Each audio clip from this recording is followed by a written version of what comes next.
இந்த வீடியோவில் நம்ம calibre mining and logistics limited IPO பற்றி தான் பார்க்க போகிறோம். இந்த ஐபிஓட லேட்டஸ்ட் ஜிஎம்பி என்ன, இந்த ஐபிஓக்கு எந்த அளவுக்கு வரவேற்பு இருக்குது போன்ற விஷயங்களை நம்ம டீட்டெயிலாக பார்த்துலாம். இந்த ஐபிஓ ஜூலை 17 ஓப்பன் ஆகி ஜூலை 21 க்ளோஸ் ஆக போகுது. இந்த ஐபிஓட டோட்டல் இஷ்யூ சைஸ் 450 கோடியாக இருக்குது. இதில் ஃப்ரெஷ்ஷாக 400 கோடிக்கும் ஆஃபர் ஃபார் சேல் மூலமாக 50 கோடிக்கான ஷேர்ஸ் வந்து இஷ்யூ பண்ணுறாங்க. இந்த ஐபிஓவில் வந்து ரீட்டைல் கோட்டாக்கு 35% வந்து ஒதுக்கியிருக்காங்க, QIB கோட்டாக்கு 50% வந்து ஒதுக்கியிருக்காங்க. ஸோ இப்போ உங்கள் பிஸ்னஸ்ன்னு சொல்லிட்டு நம்ம குயிக்காக பார்த்துலாம். ஸோ இந்த நிறுவனத்துக்குன்னு சொல்லிட்டு சொந்தமாக எந்த மைன்ஸும் கிடையாது. கவர்மெண்ட்டோட மைன்ஸில் கான்ட்ராக்ட் பேசிஸில் எடுத்து இவங்க அந்த மைன்ஸில் வந்து ஒர்க் பண்ணுவாங்க. ஒர்க் பண்ணி கோல், நிலக்கரி போன்ற விஷயங்களை எடுப்பாங்க. ஸோ அதை எடுத்து அதை டிரான்ஸ்போர்ட்டேஷன் பண்ணி அதை வந்து ரயில்ஸ் மூலமாக வந்து பார்த்தீங்கன்னா பவர் பிளான்ட்டுக்கு கொண்டு போய் சேர்க்குற வரைக்கும் வந்து அனைத்து ஒர்க் இவங்க தான் பண்ணுறாங்க. அப்போது இந்த நிறுவனத்தோட ஃபினான்ஷியல் பெர்ஃபார்மன்ஸை பார்த்துடலாம். 2024 2026 டேட்டாவை நம்ம பார்க்குறோம். இதில் இவங்களோட இன்கம் ரெவன்யூ வந்து பார்த்தீங்கன்னா ஒவ்வொரு ஃபினான்ஷியல் இயர்லையும் வந்து இம்ப்ரூவ்மெண்ட் ஆகிட்டு இருக்க நம்மளால் பார்க்க முடியுது. ப்ராஃபிட்டும் வந்து பார்த்தீங்கன்னா ஒவ்வொரு ஃபினான்ஷியல் இயரும் 2024 ஃபினான்ஷியல் இயரில் 95.9 கோடியாக இருந்த இவங்களோட ப்ராஃபிட் வந்து 2026 ஃபினான்ஷியல் இயரில் 157.9 கோடியாக வந்து உயர்ந்திருக்கு. ஸோ நல்ல இம்ப்ரூவ்மெண்ட்டை நம்ம ப்ராஃபிட்டில் பார்க்க முடியுது. ஸோ அதே மாதிரி இவங்களோட கடன்களும் வந்து ஒவ்வொரு ஃபினான்ஷியலும் உயர்ந்துட்டு தான் இருக்குது. 2024 717.88 கோடியாக இருந்தவங்களோட கடன்கள் 2026 ஃபினான்ஷியலில் 1057 கோடியாக வந்து உயர்ந்துக்கிறத நம்மளால் பார்க்க முடியுது. ஸோ இப்போது கடன்கள் வந்து கவலையளிக்கக்கூடிய வகையில் இருக்கான்னு சொல்லி பார்த்தீங்கன்னா, கண்டிப்பாக வந்து நெட்ஒர்த்தையும் இவங்களோட டெப்டையும் கம்பேர் பண்ணும்போது இவங்களோட டெப்ட் வந்து 2024 26 வரைக்குமே வந்து பார்த்தீங்கன்னா அதிகமாக தான் இருக்குது. குறிப்பாக வந்து 2026 1.6% இருக்குது இவங்களோட டெப்ட் ஈக்விட்டி ரேஷியோ.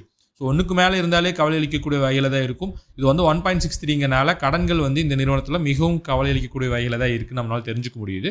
ஸோ அது போக இவங்களோட ரிட்டர்ன் ஆன் கேபிட்டல் எம்ப்ளாய்டு 16.6 இருக்குது, ஒரு ஆவரேஜாக இருக்குது.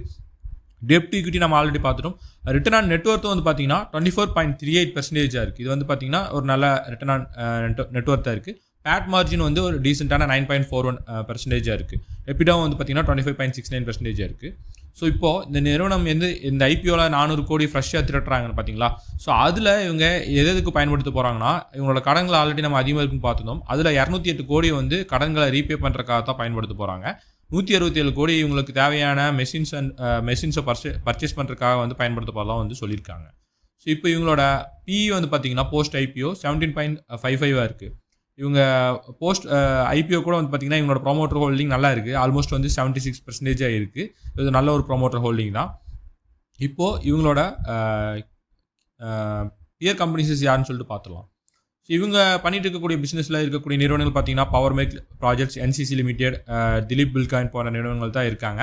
ஸோ இந்த நிறுவனங்கள் கூட கம்பேர் பண்ணும்போது இவங்களோட ரிட்டர்ன் ஆன் நெட்ஒர்த் அனைத்து நிறுவனங்களோட பெட்டராக இருக்குது. ஸோ இவங்களது எக்ஸலண்ட்டான ரிட்டர்ன் ஆன் நெட்ஒர்த்தாக இருக்குது. ஸோ PE வைஸ்லையுமே பார்க்கும்போது இவங்களோட நிறுவனத்தோட வந்து மற்ற நிறுவனங்கள் வந்து அதிகமாக தான் இருக்குது. ஸோ இதை கம்பேர் பண்ணும்போது வந்து அதாவது இவங்க கூட போட்டியாக இருக்கக்கூடிய நிறுவனங்களில் இவங்களோட ரெவன்யூ ரேஞ்சஸில் இருக்கக்கூடிய நிறுவனங்களோட இவங்களோட PE பெட்டராக இருக்குது. ஸோ அப்போ இவங்க வந்து ஒரு ஃபேரான வேல்யூஷனில் தான் வர்றாங்க அப்படின்னு சொல்லிட்டு நம்மளால் தெரிஞ்சுக்க முடியுது.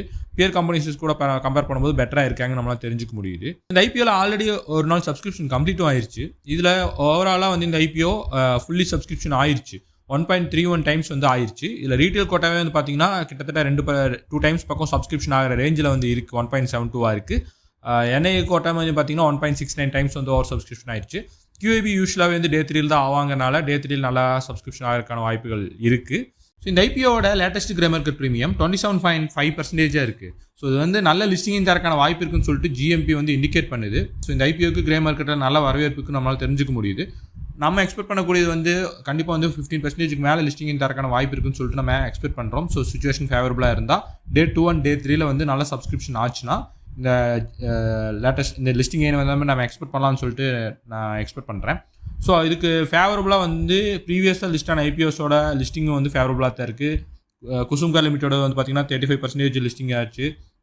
லேசர் பவர் இன்ஃப்ராவும் வந்து பார்த்தீங்கன்னா 16% மேலே லிஸ்டிங் ஆச்சு. ஸோ 10% 15% மேலே தான் வந்து பார்த்தீங்கன்னா 15% மேலே தான் வந்து ரீசெண்டான ஐபிஓஸ் வந்து லிஸ்ட் ஆகிருக்கு. ஸோ லாங் டேர்ம் கன்சிடரேஷனில் நம்ம ஆல்ரெடி பார்த்துருந்தோம் கடன்களில் வந்து கவலையளிக்கக்கூடிய வகையில் இருக்குன்னு சொல்லிட்டு. ஸோ பொறுத்திருந்து லாங் டேர்முக்கு கன்சிடர் பண்ணுறது பெட்டராக இருக்கும். ஸோ லிஸ்டிங் எயின்காக கன்சிடர் பண்ணுறது வேணால் பெட்டராக இருக்கும். ஸோ இந்த இன்ஃபர்மேஷன்ஸ் வந்து உங்களுக்கு யூஸ்ஃபுல்லாக இருக்கும் நம்புறீங்கன்னா, யூஸ்ஃபுல்லாக இருந்தால் மறக்காமல் இந்த வீடியோக்கு லைக் பண்ணிட்டு நம்ம சேனலை மறக்காமல் சப்ஸ்கிரைப் பண்ணுங்க. இந்த ஐபிஓ அப்ளை பண்ணுறீங்களா இல்லையான்னு சொல்லிட்டு மறக்காமல் கமெண்ட்டும் பண்ணுங்கள். நன்றி, வணக்கம்.